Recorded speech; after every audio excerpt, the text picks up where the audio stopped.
আসসালামু আলাইকুম। অর্থের সময় মূল্য বা টাইম ভ্যালু অফ মানির যে অবশিষ্ট সূত্রগুলো ছিল সেগুলো আজকে দেখাবো। তো আমরা এর আগে বর্তমান মূল্য, ভবিষ্যৎ মূল্যের চক্রবৃদ্ধি হার, সুদে, বছরের শুরুতে, বছরের শেষে এ ধরনের সূত্রগুলো পেয়েছি। অ্যানুইটি বা বৃত্তির সূত্রগুলো পেয়েছি, কিস্তির সূত্রগুলো। এবার হচ্ছে মিশ্র নগদ প্রবাহ যদি থাকে তখন কিভাবে বর্তমান মূল্য বা ভবিষ্যৎ মূল্য নির্ধারণ করতে হবে। যদি বছরের শেষে থাকে সেক্ষেত্রে যদি প্রেজেন্ট ভ্যালু বের করতে বলে তাহলে আমাকে এই সূত্রটি দিতে হবে।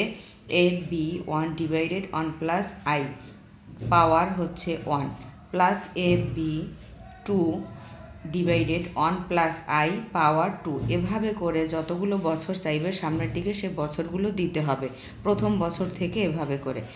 আর যদি এফবি চায়, এটা হচ্ছে পিভির ক্ষেত্রে।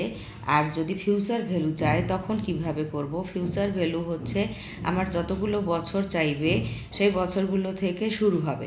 তো আমার এখানে পিভি অন হচ্ছে 1 + I পাওয়ার 4 দিয়েছি, আমি এখানে ধরেছি 5 বছর, তাহলে 4, 3, 2, 1, 0 এরকম করে আসবে। বছরের সময়ের বা বছরের শুরুতে বা সময়ের শুরুতে বা অগ্রিম যদি থাকে তখন প্রেজেন্ট ভ্যালু কিভাবে বের করব? এখানে এফবি এর হচ্ছে 0 ধরা হয়েছে, 1 / 1 + I পাওয়ার 0 ধরা হয়েছে। পরবর্তী বছরগুলো 1, 2, 3, 4 এভাবে করে ধরা হয়েছে।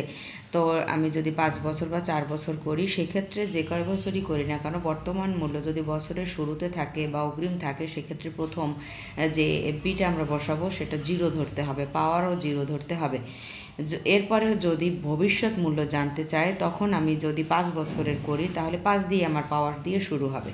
প্রথম বছর 5, তার পরের বছর 4, তার পরের বছর 3, এভাবে করে শুরু হবে।